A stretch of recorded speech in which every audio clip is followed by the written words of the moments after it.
Racing, Southern born and bred. Today, it's Major League, nationwide, and big business. In the glory days, it was a celebration of speed reserved for those south of the Mason-Dixon line. This is the Rebel 400, Darlington, South Carolina.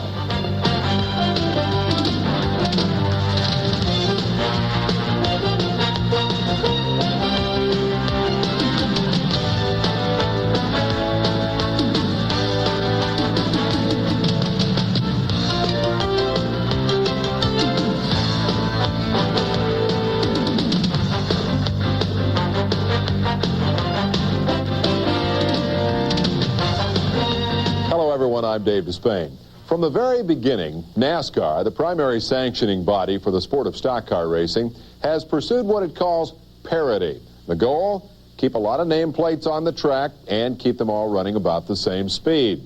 To accomplish that, NASCAR's France family, beginning with Big Bill and continuing today with Bill Jr., have always done a balancing act with the American manufacturers, maintaining as much factory support as possible without letting the factories run the show. That balance was in the spotlight in 1966 when Les Kiter and Chris ECONOMAKI went off to cover the Rebel 400. Here's Chris with the background. This year, the Spring Grand National at Darlington has been extended by 100 miles. It's now the Rebel 400, meaning one more pit stop and a higher rate of attrition among the 36 starting cars. It's also the first NASCAR Superspeedway race of the season to feel the full effect of Ford's withdrawal from stock car racing over a disagreement in new rules recently promulgated. It's Bill France, the president of NASCAR. Bill, what prompted the issuance of new stock car rules? Well, we were requested by a motor company to approve an engine that isn't available to the public. What will the long-range effect of these rules be, Bill? Well, actually, our long-range effect is to return the sport back to the drivers and the mechanics and the independent car owners, and not let any corporation make the rules of a sport. In any sport, the beginner must start at the bottom, and so it is in stock car racing. They're known as independents, and it's a tough way to go, made even more difficult by factory participation. Buck Baker, Dean of the Independents, twice a Darlington winner, and NASCAR's old pro. Tiny Lund, for many years a popular face on the stock car circuit, but always in the role of an independent. James Hilton, top-seeded among the independents in his rookie year. G.C. Spencer, among the independents, always a favorite. Buck, what is an independent? Well, Chris, an independent is a guy that kind of, in my way of expressing it, goes it alone without the factory support. He's got his own independent garage. I really enjoy being an independent because if I decided I didn't want to run today, all I got to do is load my equipment or junk, however you want to express it up, and go home. Tiny, what are the problems of the independent in stock car racing today? Well, of course, the number one thing is finances, but it's to try to make the ends meet after you go to a race, to try to get a good enough crew for the money that you have, and still try to be at least a little competitive with the factory. And this is a pretty hard thing to do. Tim, what's the single most expensive item connected with the car? Engine. Our car, we hadn't had any expense much on it itself this year, but it's been the engine that is a big problem. Well, the main thing is engine problems. Engines are real expensive if you get the good stuff to run with. You can get street engines and run, but you're 4 or 5 miles an hour off the pace, and they don't last too long. What does an engine run you? $1,500 to around $2,000, depending on what you do to it. And how long is it good for? Well, if everything goes right, you can usually run it about 1,700 racing miles. Which is about 3 big races with practice thrown in, huh? Right. And what are the goals of an independent, Tiny? What do they want to achieve? Well, it depends on the independent. Myself, of course, we always try to get better equipment and possibly a factory deal. A factory deal. A dream come true for some. Like Sam McQuagg, last season's Rookie of the Year. Fresh up from the ranks of the independents, McQuagg is a real threat now in Ray Nichols' Dodge Charger. Driving Driving a 65 Impala, racing great Curtis Turner, recently reinstated into NASCAR, held a factory ride with Ford before their withdrawal. Carrying the Ford banner without their backing is the Bud Moore engineered Mercury Comet of Darrell Derringer. Moore has gone it alone before, and his newly built Comet looks fast.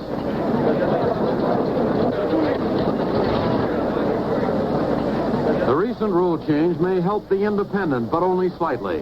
Ford's absence has left a clique of Chrysler-backed entries scrambling for top honors. Leroy Yarbrough and Paul Goldsmith have strong factory support. Goldsmith's Hemi-head Plymouth has brought him to the checker twice thus far. There's been plenty of exhaust, too, from point leader Dave Pearson's 65 Dodge. But the man to beat is Richard Petty. Rapid Richard and his space blue Plymouth are more often than not the main threat on any track. Derringer's on the track now. 4 laps at speed for the favored pole position. Car owner Bud Moore waits anxiously for official lap times. Petty is next. Derringer's times are good. His qualifying speed, 139.103 miles per hour. He's first to break Fred Lorenzen's year-old record. It's Petty's turn now. In 6 previous Rebel starts, Petty has never held the pole position. Derringer keeps the clock on Richard. Here comes Petty on his final leg.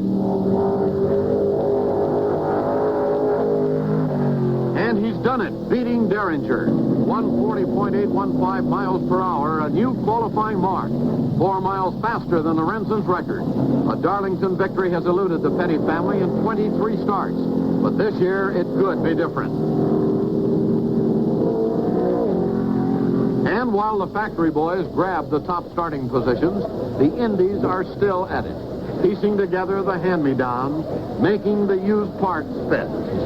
Tiger Tom Pistone's crew is luckier than most. If this engine blows, they've got another, ready and waiting for the next race. $1,700 worth with dual quad jet, an anonymous gift to repay his recent strong showing. But that's the way it is for an independent. You do it yourself and hope for some help. They wouldn't do it if they didn't love racing. In a moment, the initial Rebel 400 and the predictable fate of the independent. And the things that remain the same since the 66 Rebel at Darlington. The first thing that caught my eye, empty seats in the grandstand. You don't see many of those at present-day Winston Cup stock car races. Let's go back to Darlington and Les Kiter. A pace car seat for the start of the 10th annual Rebel. 400 miles this year. Promoter Bob Colvin signals the last go-round. And we're underway. Richard Petty, Plymouth number 43, from his pole position, leads through turn 1. Darrell Derringer and Earl Ballmer close behind.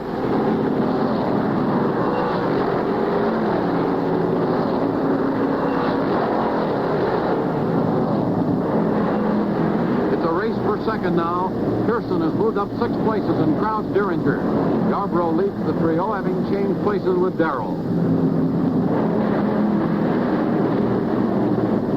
Pearson takes the Comet and sets his sights on the Dodge Charger.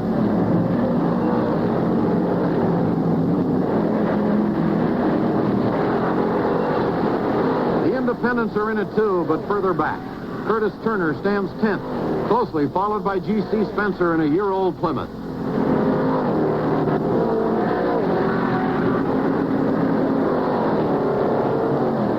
Pearson's trying for second. But he's run out of track.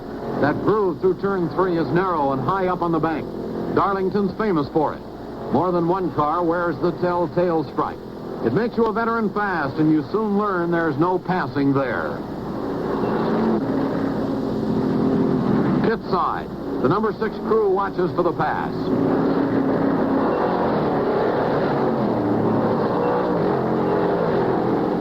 Pearson presses.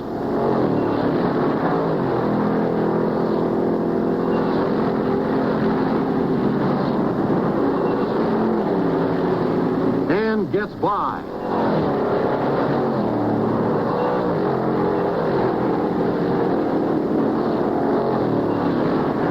Petty still running up front. Pearson turning it on. Third place up for grabs as Derringer moves outside and in front of Yarbrough.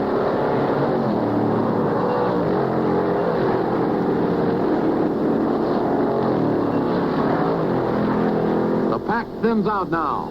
Ballmer fifth. Bunky Blackburn sixth, followed by McQuagg and Goldsmith. A yellow flag. Trouble on turn one brings out the caution and slows the pace. Nothing serious. Roy Tyner dropped a piece of his drive shaft.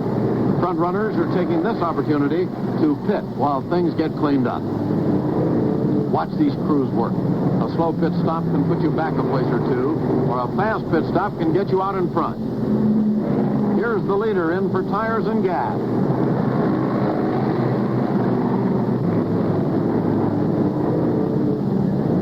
Pearson's right behind him.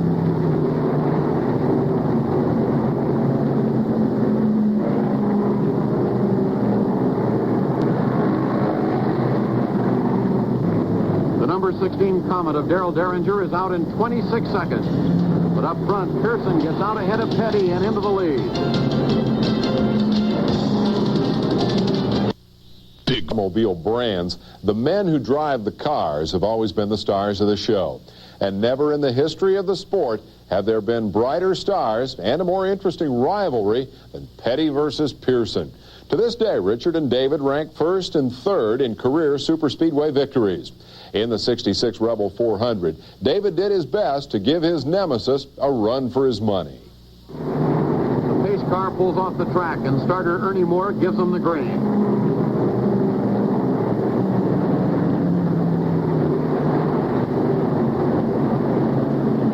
Petty wastes no time closing in on Pearson, passing Paul Lewis and Bobby John.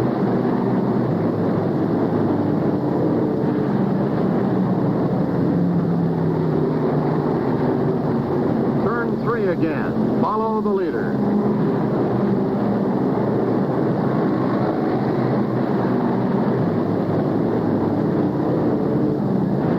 Tiny Lund is in, and it looks permanent. Touch trouble in his 64 Ford adds him to the list of 6 retired independents. The big fisherman gave it a game try, but it's tough to stay in there with used parts.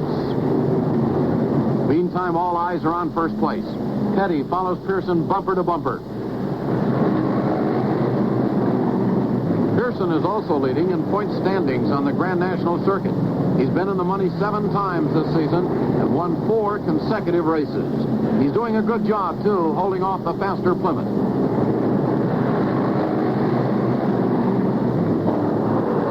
Down the main grandstand straightaway. Petty pulls abreast and streams past to regain the lead. The blue Plymouth is showing superiority in all departments and seems untouchable.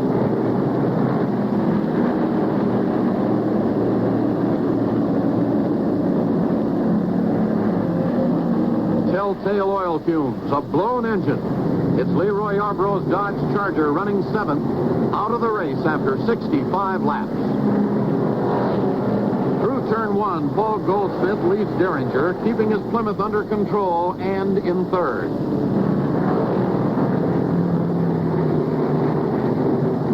A 100 laps on the scoreboard now, as the pit crews await another visit by the thirsty and tire-worn steel Greyhound. Stand back, the fur's going to fly. Pearson and Petty, 1 and 2, are in for the routine stop.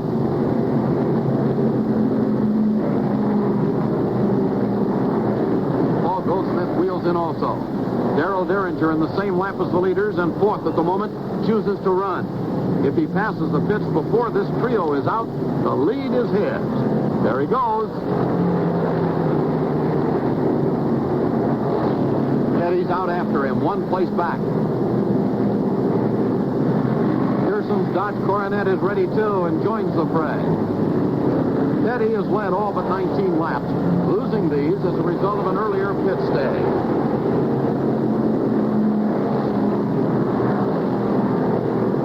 But the Comet is no match for the Plymouth. Petty's back in front his first lap out, stretching his lead with little effort.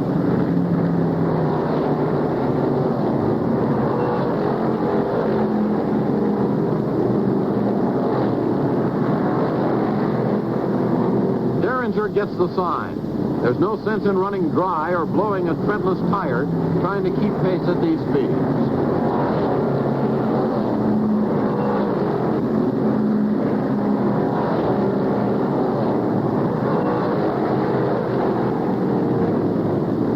Petty cruises by Buck Baker. Earlier he commented on how helpful his tire tests were at Darlington in learning to go deeper into turn 3.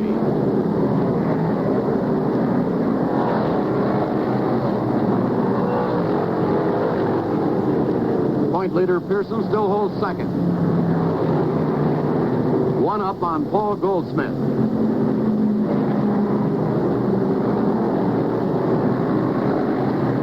Derringer, the 1966 Mercury Comet, rides comfortably in fourth. First independent and driving expertly is G.C. Spencer. Curtis Turner calls it a day. Broken wheel lugs on his Chevy Impala sidelined the longtime great. Turner held third briefly, ran in the top 10 before his unfortunate retirement.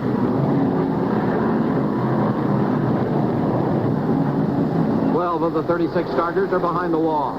10 are independent. Wag and Yarborough, the only factory entries, both drove Dodge Chargers. Petty still in command, bettering last year's Rebel 300 race average. 132 plus miles per hour. Larry Bird was born Darlington. In fact, David would find himself locked in a rip-snorting battle for second with Paul Goldsmith. Meanwhile, the blistering pace set by Petty's Blue 43 is taking a toll on the field. Here's Darrell Derringer's Mercury Comet, its maiden voyage over after 216 laps. The transporter on which it will make its premature exit, a far cry from the spectacular tractor-trailer rigs that line the modern-day garage area. Petty has built a 3-lap lead, contrary to what he told Chris ECONOMAKI before the race. I run the race according to how fast the rest of them run. I'll probably start off trying to lead it, and if they don't try to run too fast, then I'm not going to try to run too fast. But if they want to put the pressure on, I imagine I'll go ahead and run pretty fast. Richard, you've never won here at Darlington. Do you really look for a victory on this track? Well, anywhere you run, you like to win, but as long as we've been running here, this is one that we would really like to win, because as far as I'm concerned, it's the hardest track we have to run, and then you always like to conquer the hardest. Petty has tried 6 times for a Rebel win. Only fate can stop him now. Pearson continues in second. G.C. Spencer, driving a brilliant race, holds off 4th place Leroy Yarborough, subbing for Bunky Blackburn.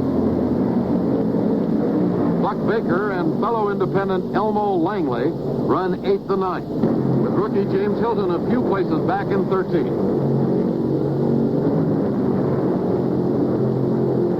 But the duel to watch is for second place. Dave Pearson and Paul Goldsmith scrape fenders through turn 1. Look at them go at it.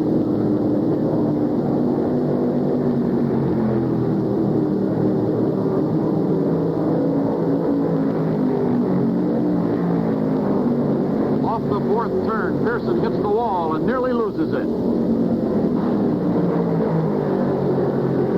This looks like a battle for first place.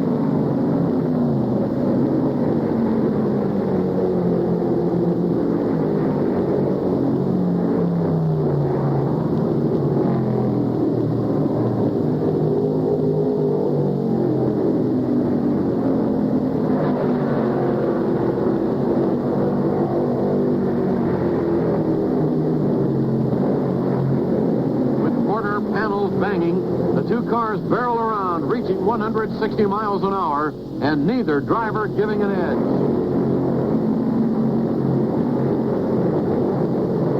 Goldsmith gets daring and passes Pearson deep into turn 3. Pearson apparently experiencing handling problems at this late stage.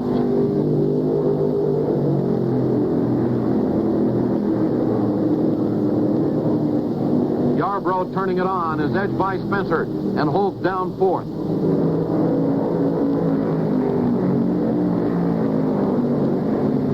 But there's no catching Petty. With 1 lap left, the youthful Charger from Randleman, North Carolina, is home free for his second major win of the season. Since his earlier checker at the Daytona 500, Petty has not been able to find his way to victory circle until today.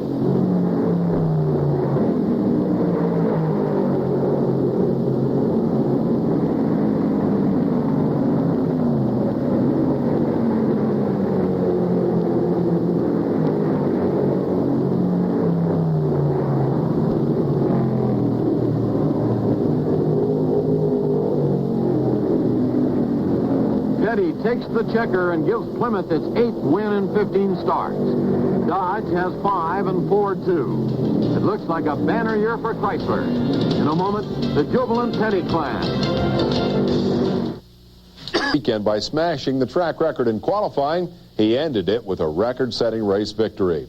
That toothy grin, made famous through 200 Victory Lane interviews, was never wider than on that sunny Sunday afternoon back in 1966 when Richard gave the Petty clan its first win at NASCAR's oldest superspeedway. Let's join the victory celebration now at the Rebel 400. The first Rebel 400 is in the record books.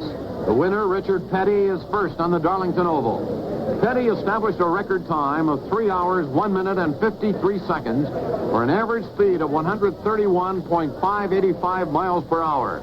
His share of the purse, over $12,000. Petty led all but 20 laps of the 291-lap Rebel Spring Classic. His superiority was evident during qualification runs when he posted a Darlington one-lap speed record of 141.226. Let's join reporter Chris ECONOMAKI in Victory Lane and share with Petty the victor's spoils. Congratulations, Richard. You're first at Darlington, no? Yes, it's the first time we've ever won down here, and it's always good to win anywhere, but especially good to win down here. Your father never made it here, did he? He's never made it. He's been real close, and I never made it, and I've been close, so we finally made it. Was it an easy race, Richard? Yes, exceptionally easy because the car was so much faster than the rest of the people that it really didn't have to work a whole lot. What about that little tip you had with Pearson? Was it exciting? Well, it was pretty exciting there for a while. It was touch and go. We both had new tires on, and when we come out of the pits, we run just about the same speed, but I think his tires got a little slicker quicker than mine, and I got around him, got away from him, and then he had to make a pit stop, and that got us all separated again. Well, it was a great race for everyone, Richard, and congratulations again. Thank you, Chris.